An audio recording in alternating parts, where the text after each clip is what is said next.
You, Governor, are a great man. You can tell because you don't see many governors with clip-on bow ties.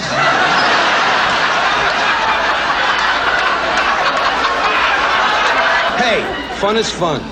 There are many people that are planted around here to look like they enjoy this.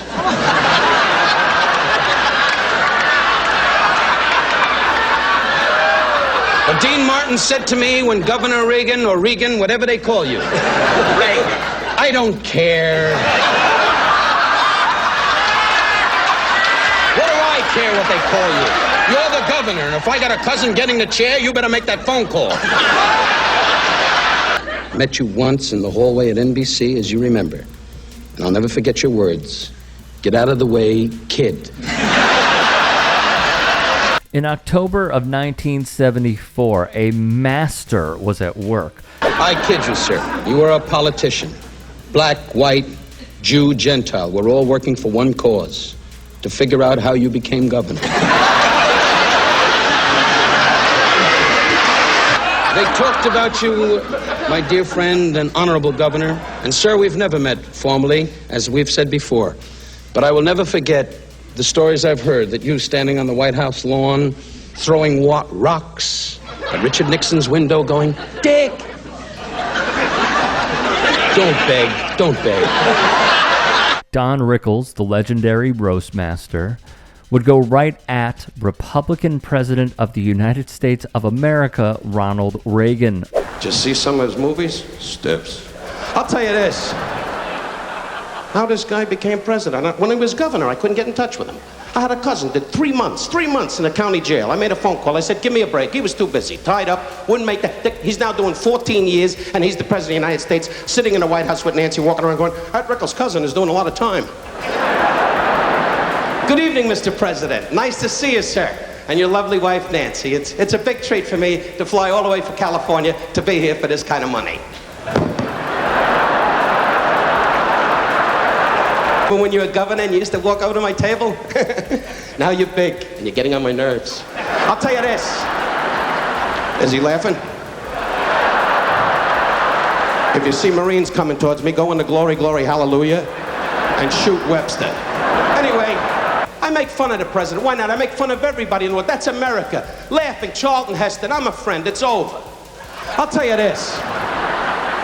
If you were Moses, I was a Mau Mau fighter pilot. Elizabeth Taylor was backstage in a Cleopatra outfit killing snakes. I'll tell you this. And Tom Selleck was under the shower going, look at this, the water runs up. I'll tell you this. Is this too fast, Ronnie?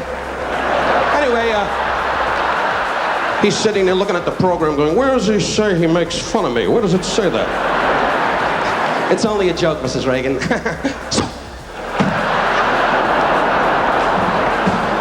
Is this too fast, Secretary Schultz?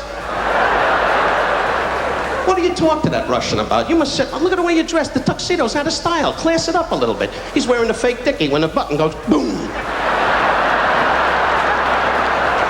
Mr. President, get some guy that's a little hep. Get some guy walking in. Let's talk, man. Let's talk. He's 90. Let's have a meeting. That's what they do in Florida, the old Jewish folks. Hold the elevator doors. Along with many other powerful people in D.C. Good to see you, Whoopi. Good to see you, sir. We've had good times together. We have. Elizabeth, I don't know, but I hope your husband gets a chance to be a starting quarterback. No, Tim has been on every team, but he never gets in the game. He sits with that helmet going. Well, I know Elizabeth. Shut up. Just sit over there. What do you think of Jay Leno now having 5 nights a week? Would you like that? I don't really care. Anybody in the mob ever help you? They're all dead. What is it with you with the mob? I don't know. I'm interested in that topic. Your mother's name was Etta. Right. What are you, a cop? I'm a cop. Plus, members of The View. He would even address how plenty of folks framed him as an offensive comic. The thing up in Forest Hills, the day I come from Queens, and they had these different dances, and I'd get up for like, hold it down, huh? I said I come from Queens. One guy in the back row went, hey. But Don, were you always insulting? Because you're the only one who does that like that. Well, Bob, I don't like to use the word insulting. Okay. What I do is I exaggerate.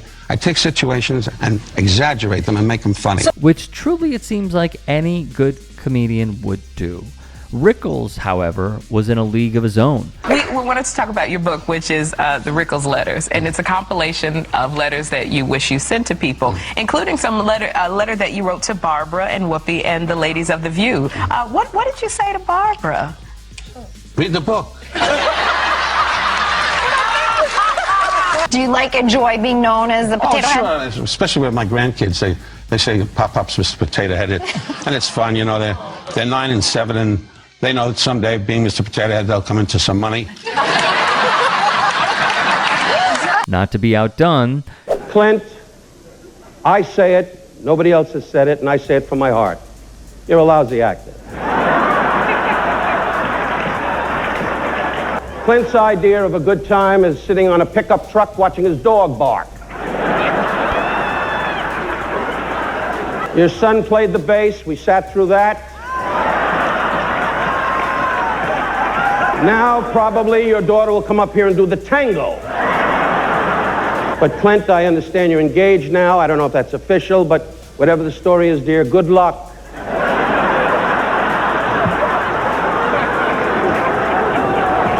A lot of happiness, dear.